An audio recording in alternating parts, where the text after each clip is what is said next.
Bonjour et bienvenue dans la vidéo tuto couture de la trousse crayon. Cette vidéo va vous permettre de créer votre crayon de A à Z à partir de vos propres tissus, comme celle-ci, grâce au patron PDF qui vous est offert. Vous pouvez le télécharger dès aujourd'hui dans l'onglet fichier du groupe Facebook La Couture Créative avec Iris ou sur mon site unbrindiris.com. Et la vidéo servira aussi pour vous aider dans le montage de la trousse si vous avez un coupon comme ceci prêt à couper et à coudre. Et là du coup il n'y a aucun détail à faire au niveau du crayon, de la mine, etc. étant donné que tout est imprimé sur le tissu. Au moment où je vous parle, je suis en rupture de stock, j'ai tout vendu, mais il y a un réassort qui arrive très vite. Donc restez connectés sur les réseaux sociaux, Facebook et Instagram, un brin d'iris, pour ne pas rater la sortie des tissus. On a donc le modèle ici, crayon de papier décliné dans de nombreuses couleurs, ainsi que celui-ci décliné en 2 coloris, idéal pour faire un petit cadeau aux instits. Il y a la possibilité de personnaliser la trousse, ici écrire un petit mot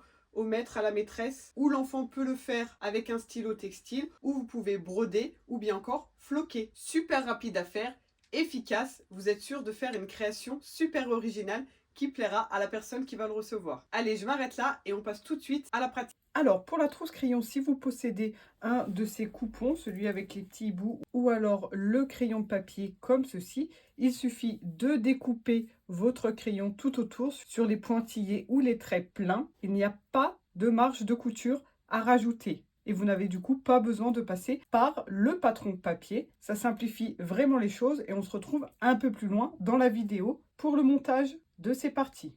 Maintenant, pour les personnes qui voudront créer leur trousse de A à Z, vous pouvez télécharger donc le patron gratuitement et celui-ci ressemble à ça. Il est en 2 seuls morceaux et vous voyez que quand on fait correspondre les lettres ici, on obtient le crayon en entier. Attention, dans un premier temps, on va devoir travailler avec différentes couleurs pour faire la base du crayon et la mine. Du coup, on ne les attache pas tout de suite parce qu'on a besoin des pièces séparées. Ici, je vais faire le recto et le verso différemment pour voir 2 techniques différentes. Où on fait toute la base du crayon ici, dans le même tissu. Si c'est votre cas, donc il vous faut un morceau de tissu qui fasse la même taille que ce rectangle ici, avec 1 cm en plus ici, entre les lettres A et B. Je ferai en sorte de rajouter l'inscription ici sur le patron définitif.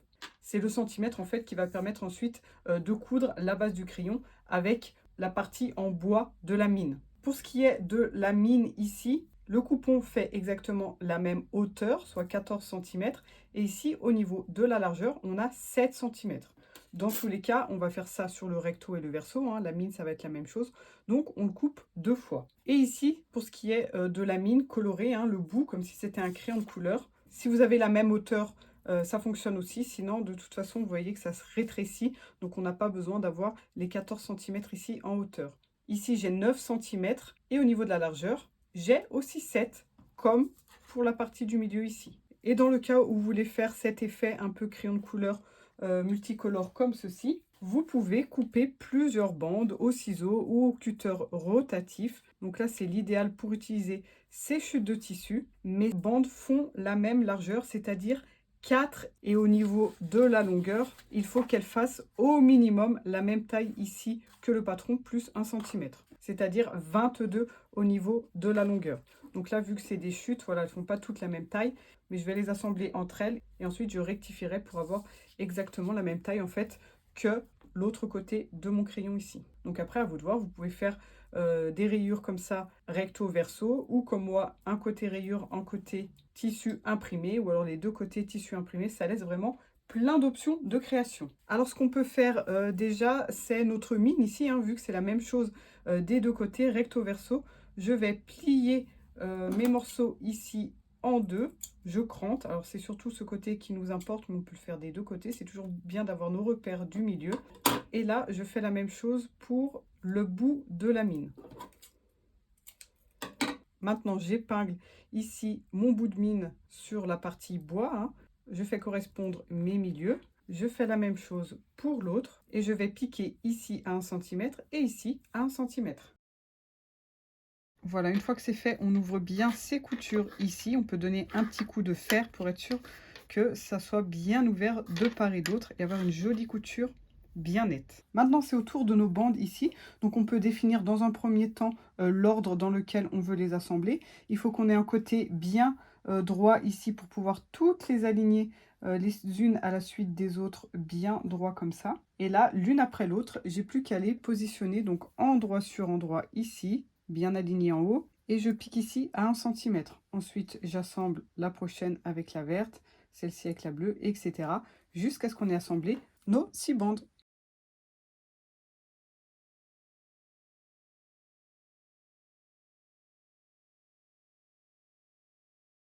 Voilà, et comme tout à l'heure, on va se mettre sur l'envers ici, comme pour les mines, et on va bien ouvrir ou faire à repasser chacune de nos coutures ici, pour qu'on ait le dos bien propre et bien plat. Voilà, donc là on obtient ça sur l'envers, et sur l'endroit on a toutes nos bandes bien à plat comme ça. Donc c'est de ce côté que on va mettre la mine, étant donné que c'est bien plat. Donc on en prend une des deux, hein, c'est la même chose. Donc là j'ai 6 bandes d'un côté, 6 bandes de l'autre, donc le milieu il est ici, hein, j'en ai 3 de chaque côté. Et je vais positionner endroit sur endroit mon cran de la mine ici. J'épingle et je pique à 1 cm. Et voici ce que je dois obtenir au final. J'espère que ce tuto vous plaît, que je suis claire dans mes explications et que tout est facile à comprendre. Si vous faites partie du groupe Facebook, n'hésitez pas à poster vos créations afin de les partager avec moi et les autres abonnés, les irrésistibles. Ça fait toujours très plaisir d'avoir un retour sur vos créations et vos avis sur le tuto, le patron, etc. Si vous n'êtes pas encore abonné à ma chaîne, faites-le vite en cliquant sur le petit bouton rouge et en cliquant aussi sur la cloche pour activer les notifications et vous tenir au courant des prochains tutos qui sortiront. Il y a 2 tutos d'été qui sont sur le point de sortir après la trousse crayon. Un petit like, un commentaire, c'est toujours très encourageant, ça fait plaisir et restez bien avec moi. On continue pour la suite et fin du tuto. Voilà, et si on n'a pas les bandes comme ça, bon bah c'est exactement la même chose. On positionne son crayon ici, endroit sur endroit, et on pique à 1 cm. On obtient du coup 2 fois les mêmes coupons. Donc là, je vais pouvoir scotcher mon patron, parce que je vais avoir besoin du coup de ma pièce entière, étant donné que la mine a été faite séparément du reste du crayon. Donc là, si on reprend nos pièces, hein, là je suis bien bord à bord parce que j'ai coupé pile à la même taille. Et là, on a bien la délimitation entre nos tissus principal et la mine. Et ensuite, on va pouvoir couper comme ça ici. Et on va faire la même chose ici. Tout ça, ça sera en trop. On va le faire gicler. Alors déjà, on va le thermocoller. Comme ça, quand on coupera tout ce qui dépasse ici, ça évitera que tout s'effiloche tout simplement parce qu'on va couper nos coutures. Donc je prends un thermocollant qui fait à peu près la taille du crayon entier, d'accord? Pas besoin de rajouter trop. Et je thermocolle du coup mon crayon ici sur le thermocollant. Donc ce que je vais faire, c'est je vais le pré-fixer juste avec des petites pressions comme ça. Donc là, c'est du thermocollant H250. On n'a pas besoin de vapeur pour thermocoller. Voilà, je vais thermocoller juste à l'endroit où il y a les tissus, hein. On ne s'aventure pas trop sur les côtés, sinon on va coller la table à repasser. Je fais pareil pour celui-ci. Alors là, après, c'est le moment si vous avez des personnalisations à faire pour vos crayons. Hein, si vous voulez broder quelque chose ou floquer quelque chose, il va falloir le faire maintenant parce qu'après, on va coudre du coup sur la ouate et on va coudre la trousse avec la fermeture à glisser, etc. On ne pourra plus personnaliser aussi facilement. Donc là, je viens sur mon tapis auto-cicatrisant. Donc je vais bien positionner mon patron ici. Donc la délimitation entre la mine et le crayon doit se trouver ici, hein, entre nos deux couleurs. Et donc je vais pouvoir couper tout ça qui dépasse ici. Et on peut déjà en profiter pour couper les latérales aussi et la mine. On prend vraiment la forme du triangle. Donc là, bien évidemment, on peut le faire au ciseau ou comme moi ici, au cutter rotatif. Voilà ce que ça donne. Je fais l'autre. Voilà, donc je finis de bien fixer, hein, maintenant que mon thermocollant a pile la même taille que mon tissu principal, on fixe bien partout. Donc là, si vous faites votre crayon avec un tissu déjà imprimé, je vous retrouve. Une fois que vous l'avez coupé, il faut le thermocoller. Voilà, donc avec du H250, c'est ce que j'ai fait ici avec les autres aussi. Et du coup, on en est maintenant exactement à la même étape. Une fois que nos pièces sont thermocollées, donc les deux crayons, hein, recto et verso, on va les fixer sur une petite chute de ouate, comme ça. Donc là, c'est de la ouatine vendue au mètre. Elle fait 5 mm d'épaisseur. On fixe chacun de ces crayons, donc à chaque fois le recto et le verso, donc sur une chute de préférence un petit peu plus grande que la pièce, pour éviter que ça glisse et que ça bouge quand on va la fixer dessus. Et là, on va piquer avec un fil de maintien tout autour à un peu moins de 5 mm du bord pour bien fixer sa pièce et lui donner encore plus de tenue et le petit côté moelleux. Voilà, donc vous devez obtenir votre pièce comme ça, toute cousue sur la ouate. Et pour obtenir la pièce comme ça, finale, il suffit du coup de couper tout autour ici au ras du patron. Et on enlève tout l'excédent de ouate. Si vous avez une petite étiquette, quelque chose à poser, voilà, n'hésitez pas à le faire du coup maintenant. Pour ce qui est de celui-ci, à ce moment-là, on peut aussi, si on veut, faire des surpiqûres ici, hein, un peu style patchwork, et puis du coup, ça fait une finition en plus. Faire des petites surpiqûres de part et d'autre, des coutures, on peut le faire aussi sur la mine, à vous de voir ce que vous avez envie de tenter. Voilà, je pense que je vais le laisser comme ça avec la mine et la surpiqûre de part et d'autre ici. En plus, vu qu'on a la ouate dessous, du coup, ça fait comme si on avait fait un matelassage. Je trouve que ça rend super bien. Voilà, je vais mettre la petite étiquette et on se retrouve pour la suite. Voilà, donc chacune de nos pièces de la trousse principale sont prêtes.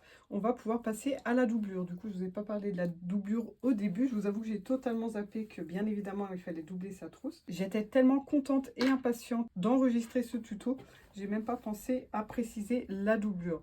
Après, aucun souci, parce que de toute façon, la doublure doit se couper un en seul tenant ici par rapport à son crayon, donc 2 fois, hein, dos et devant. Donc là, on peut ou reprendre son patron papier, ou alors on prend directement le crayon, étant donné que c'est la même chose. Et dans le cas des crayons déjà imprimés, et ben voilà, on a juste à le prendre, surtout celui-ci qui a un arrondi ici et qui n'est pas tout droit. Ça nous permet d'avoir exactement la même forme. Donc on coupe 2 fois sa doublure et on se retrouve pour la pose de la fermeture à glissière. Voilà, une fois qu'on a notre doublure, on peut quand même couper un peu la mine ici. Déjà, le fait d'avoir exactement la même forme à l'intérieur ici, toute cette partie risque de faire un peu caton ici au bout. Et aussi, étant donné que c'est l'intérieur de la trousse, selon ce qu'on met dans la trousse, hein, quand on a des petites pièces, le taille-crayon, ou alors vous savez les pelures des crayons quand on les taille, souvent les enfants ils les laissent dans la trousse, ça va tous coincer au fond. Donc je vous conseille de faire un petit arrondi ici, juste pour éviter voilà, que ça fasse trop d'épaisseur au bout et que les petites choses viennent se coincer dans la pointe. Ensuite, on va prendre sa fermeture à glissière, donc de 25 cm. Pour ce modèle-là, la fermeture se pose évidemment du côté droit et non pas du côté arrondi. Et sinon, là, voilà, quand vous avez un motif, hein, prenez bien soin de positionner la fermeture à glissière sur le haut. Pareil pour le hibou qui est déjà fini ici, on met bien sa fermeture éclair au niveau de la tête et pas des petites pattes. Ça semble évident, mais des fois, on fait des petites erreurs d'inattention. Alors, pour ma fermeture à glissière, je l'ouvre en plein. Et là, le but d'avoir une fermeture de 25, c'est de pouvoir faire des jolies finitions et d'éviter les petites parties métalliques de part et d'autre. On met bien son pied de biche à fermeture à glissière et on va se mettre donc endroit sur endroit. Hein. Fini, je veux que ma fermeture soit comme ça. Donc endroit sur endroit ici au niveau du tissu du crayon. Pour éviter d'avoir la partie métallique qui nous gêne ensuite ici, on la positionne jusqu'à ce qu'elle rencontre la mine du crayon ici dans la diagonale. Et donc là, le but, c'est que ça continue aussi, hein, que ça dépasse de l'autre côté. Et donc là, je vais piquer ma fermeture à glissière sur mon tissu principal. Et ensuite, je m'occupe de la doublure. Ensuite, je positionne ma doublure endroit sur endroit ici. Je fais correspondre le bord droit ici et je repique par-dessus. Donc on repique ici de ce côté ou alors on peut se mettre de l'autre côté. C'est possible aussi, comme ça au moins on pique exactement sur la couture précédente. Voilà ce que ça donne.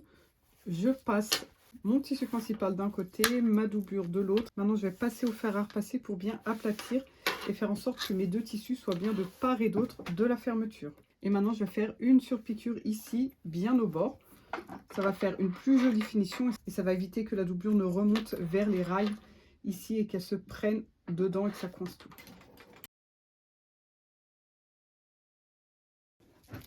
Voilà ce que ça donne. Et maintenant, on va faire exactement la même chose de l'autre côté.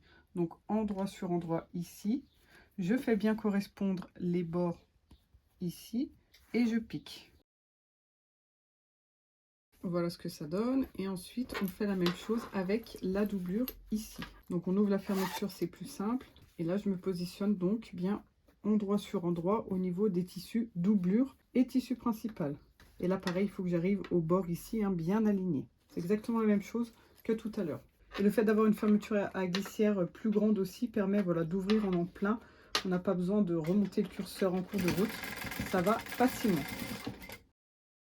Je rabats mes tissus de part et d'autre, je repasse et je fais la petite surpiqûre comme tout à l'heure. Voilà, on a terminé déjà la pose de la fermeture. Maintenant, on peut s'occuper de mettre une petite languette comme ça, si on veut. Donc là, c'est l'endroit en plus où j'ai cousu mon étiquette, étant donné qu'il n'y avait pas vraiment de place ici. Donc pour ça, j'ai pris un biais. Donc là, je l'ai laissé ouvert parce que j'ai piqué l'étiquette dessus.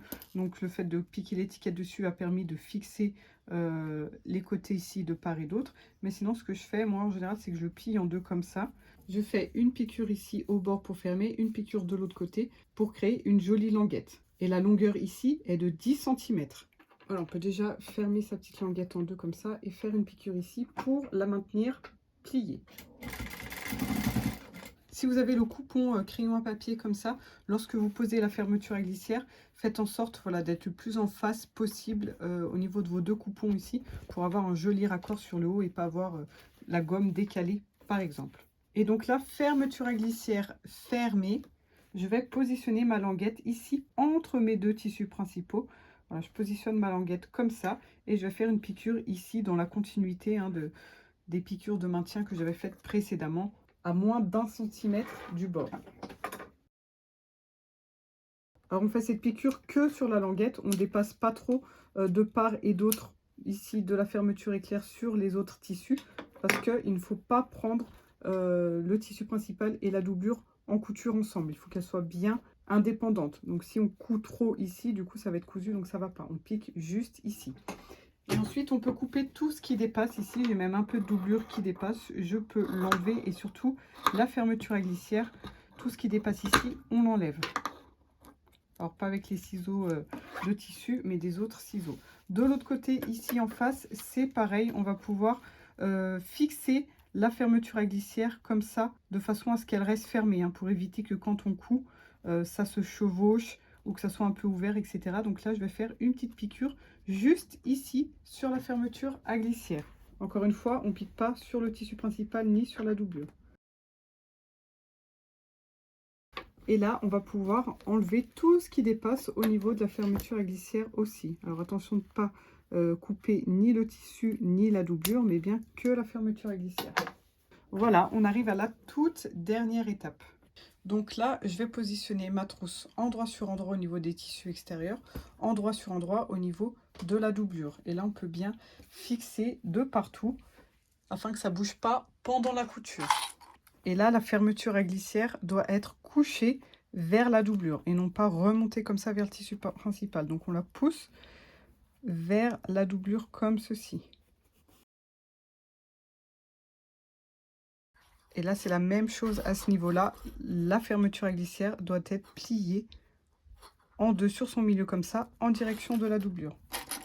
Il faut bien qu'on laisse un espace ici, une ouverture pour pouvoir retourner la trousse ensuite. Par contre, pour débuter la couture, je vous conseille de commencer sur la trousse en tissu principal, voilà, pour être sûr que ça ne bouge pas, que ça ne dérape pas, hein.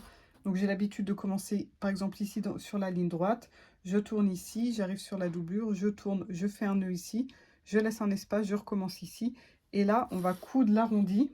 Et lorsqu'on arrive ici, on voit bien la limite entre la doublure et la fermeture à glissière ici. On s'arrête et on repart parallèlement sur l'oblique ici pour faire la mine. Et là, on fait bien attention de se mettre face à face au niveau des différences de couleurs pour avoir un joli raccord. Même chose ici sur les crayons déjà imprimés. Il va bien falloir faire bien correspondre les mines, etc. pour que ça soit joli une fois retourné et terminé.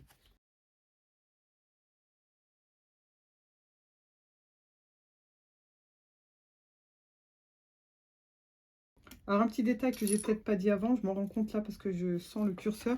Il faut bien laisser sa fermeture éclair ouverte à l'intérieur, sinon on ne pourra plus retourner la trousse après. Arrivé à la pointe ici, on peut faire un ou deux points de plat. Ça va aider à faire une jolie pointe, pointue mais pas trop arrondie. Et là, je rejoins le début de ma couture et je repique par-dessus sur 2-3 cm. Ça me servira en fait de nœud.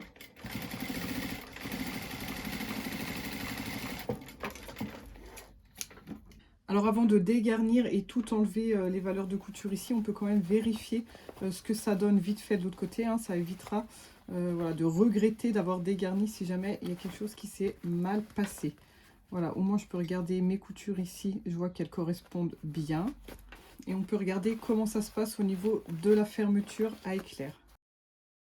Ici, je peux tirer sur la languette, ça ressort tout seul. La finition fonctionne ici au bout.